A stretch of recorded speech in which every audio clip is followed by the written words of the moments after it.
German Chancellor Friedrich Merz travels to China this week for his first visit there since taking office. The trip comes as German industry is warning of growing competition from China and as Berlin looks to balance closer engagement with Beijing against pressure from Washington. China celebrating the Year of the Horse. The first high-profile visitor to Beijing during this highly auspicious lunar year will be German Chancellor Friedrich Merz, accompanied by a sizable business delegation. It's his first visit to China since taking office. Merz is expected to urge Chinese President Xi Jinping to increase pressure on its ally Russia to end the war in Ukraine. But the primary focus will be seeking closer cooperation with Beijing as a hedge against rising global trade protectionism and tariffs. Foreign policy and economic policy belong together just as much as defence policy and domestic policy. We can no longer separate them today. That's why I'll be travelling to China to discuss future cooperation between Europe and Germany on the one side and China on the other, with this great middle kingdom, as it calls itself. Merz is the latest leader to wend his way to China, seeking to stabilise economic ties and navigate geopolitical shifts. Countries that blocked China off during its trade dispute are knocking at Xi's door, all keen to strike business deals. The British, Canadian and South Korean leaders have all visited Beijing this year. Merz needs to be careful not to cause a rift with Washington over China. President Trump recently threatened 100% tariffs on Canada for holding trade talks with Beijing. Germany will be aiming to strengthen ties without triggering a similar retaliation from the US, although the situation remains uncertain after the US Supreme Court struck down many of Trump's tariffs. And there's pressure at home too. Over the past year, German politicians and business groups have increasingly warned about intensifying industrial competition with China and the risk of a new China shock. China has become a sophisticated manufacturer and is advancing rapidly in key technologies, a growing challenge for Germany's export-driven economy. Last year, China sold $1 trillion more overseas than it imported. Germany's economy is highly export-driven, but exports to China fell more than 9% in 2025. Overall car exports to China have dropped by a staggering 2/3 since 2022. Well, I think what Germany really needs to do is talk less about China and do more. So I don't think he's going to go to China sort of with all guns blazing, criticizing China publicly. I think he will have a very tough message for the Chinese leadership behind closed doors. Balancing the need to protect vulnerable German industries from cheap Chinese goods while repairing strained ties will be a defining challenge for Chancellor Merz in the Year of the Horse. Who knew making a living could be so complicated? Mareike Ohlberg is with the Indo-Pacific programme of the German Marshall Fund. Welcome to DW, Mareike. Help us understand this. How can the German Chancellor walk that fine line, seeking that closer trade ties to China and protecting German manufacturers from Chinese competition? What does that look like? First off, I want to say that compared to prior visits of previous chancellors, I actually have reasonably high hopes that Chancellor Merz is not going there completely naive. He's been quite clear that he's aware of the challenges that Germany is facing with China and that German industry is facing vis-a-vis China. So, of course, he has to. It would be highly unusual if he were not to go. He's already going, I think, later than other chancellors have in the past. He's visited India in the past. If I'm hopeful, I would say that he is quite aware of the position that Germany is in and will not try to just do a complete reset of relations as we've recently seen with the UK or with Canada and in China. OK, so what does a win look like? A win where he does deals with China and protects German industry from Chinese imports? Ultimately, I think any win for German-China policy is not going to be struck on this visit. I feel like whether or not we can get our China policy right ultimately is up to the China policy and whether we de-risk properly at home, whether we de-risk from our dependencies from China with other countries via the EU. So ultimately, this is not about what he is going to get from this particular visit, but what Germany and the European Union are going to do going forward vis-a-vis China. In the past, I think both Germany and the European Union have tried to, get concessions from China, ask for a more open Chinese market, ask for a reduction of overcapacities. But of course, if you just ask nicely, that's not going to happen. In order to get some kinds of concessions from China, you need to adjust and you need to use the policy instruments that you have at hand. And once you're able to actually build up some pressure and have some leverage, it's much more likely that you're going to get a positive response from China and actually going to get what you want from the country. Okay, so we have need to export to China, need to protect German industry from China, and of course need to protect everyone from US retaliation for getting closer to Beijing. How does that work?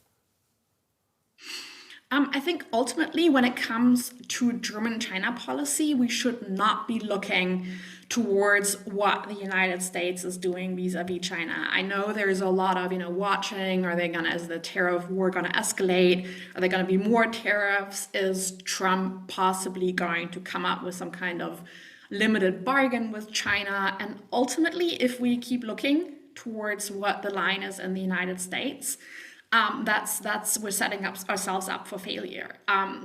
Europe and Germany have very clear interests when it comes to its own China policy. That should be about protecting our industries, making sure that we don't completely deindustrialize, that ensure that we reduce our dependencies on China in critical areas in our supply chains. And those are policies that, regardless of what the Trump administration does, we should still be pursuing. Okay, so, but the balance is tricky, isn't it? Because Germany needs Chinese investment, Chinese imports. So how then, if you need Chinese money, how then do you turn around to Beijing and say, oh yeah, by the way, let's talk about Taiwan or your repression of the Uyghurs and Tibetans? How does that conversation happen if you need something that they have? I think perhaps there's a bit of a misconception here that we need something from China and China needs nothing from us. And I think that is a misconception. The Chinese government desperately needs access to the European market. It needs the European market for its own exports. This is even more true if tariffs are increased on Chinese goods in the United States. So China has a lot of interest when it comes to Europe. Of course, China would prefer to deal, with each country individually and not maybe with the European Union. So ultimately, we have a lot of leverage when we look at the European market as a whole and when we look at the instruments that we have in order to protect it. And China wants access, and China can give some concessions in return for some of the things it wants. That's very clear. Thank you so much for talking us through that. China expert Mareike Ohlberg from the German Marshall Fund.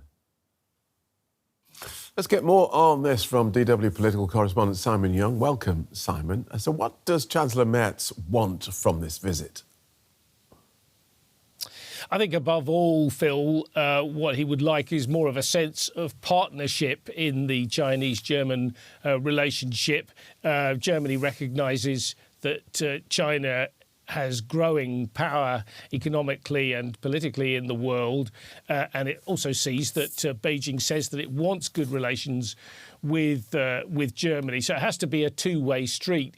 Now, Chancellor Merz gave a short statement before he boarded the government plane to take him on his trip to China. And he listed 5 pillars of his sort of China policy. I'll just quickly go through them. He said it should be based on German and European strength, so arguing from a position of strength. That dependency on China should be reduced. So this is this idea of de-risking. Then also talking about creating fair competition, cooperating with China to end international conflicts. And finally, he emphasised the European dimension from a German perspective, saying that the European countries would always act in concert. And we can hear a little bit of what Chancellor Merz has said about that before he set off. We Germans have embedded our policy towards China within the European context. We do this out of European conviction and also because only in this way can we effectively represent our common interests. So it's no coincidence that President Macron, Prime Minister Starmer and I will visit China within just a few weeks before President Trump himself makes a trip to China in April. Our message, from a European perspective, is the same. We want partnership with China that is balanced, reliable, regulated and fair. That's our offer. It's also what we hope for and expect from the Chinese side. Well, Simon, the Chancellor's travelling with a delegation of business representatives, including from major German companies like Bayer and Volkswagen. What sort of pressure is he facing from them? Yeah, well, of course, the trading relationship with China is incredibly important for Germany. China is Germany's second largest trading partner for goods, and that's why Merz has also emphasised that we don't want a decoupling, he said. That would be shooting ourselves in the foot when it comes to the idea of decoupling from the Chinese economy, because it's so important. So even though, in fact, in recent years, that importance of that relationship has been falling for German exporters, it's fallen back a lot more. Basically, Chinese are not buying as many German goods anymore as they used to. So you have this emphasis on fair competition. German companies like those going with the Chancellor are investing billions in China, but they also complain about things like problems with market access and also opaque regulations. And they also suggest that Chinese competitors somehow get a better deal from the Chinese authorities. So, you know, there are concerns as well about China's export restrictions on these rare earths, minerals that are important in particular for technological products. So China is very dominant in that sector. That's why Merz is arguing that there should be better rules governing that. And turning to Ukraine, can we expect the German Chancellor to pressure China to stop supplying Russia with arms? Well, I think he'll definitely be talking about that. He said before he left that China is now a great power and has a key role in this new world order, which is dominated, Merz said, by the great powers. So he wants China to join efforts to end the war. He said that Xi Jinping could tell Putin from one day to the next to end the war, and that would have an effect, he said. And of course, looking at the idea that China continues to buy oil and gas from Russia and also supply it with technological goods, he thinks that China could really help. And is it all about trade? What about topics like Taiwan or the repression of the Uyghurs and Tibetans? Yes, well, he didn't explicitly say that he was going to talk about those things. He said he wanted to approach the Chinese with firmness, confidence and mutual respect. So on Taiwan, Germany maintains a one China policy and doesn't have diplomatic relations with Taiwan. So I think the conversation there will be likely staying behind closed doors, as on human rights questions like the Uyghurs and Tibet. Merz says there shouldn't be any lecturing, and that's the sort of approach that Germany's taken in the past. I think this visit will be primarily focused on questions of trade, and those other matters, geopolitics, security and so on, will remain in the background. Thanks, Simon. DW political correspondent Simon Young.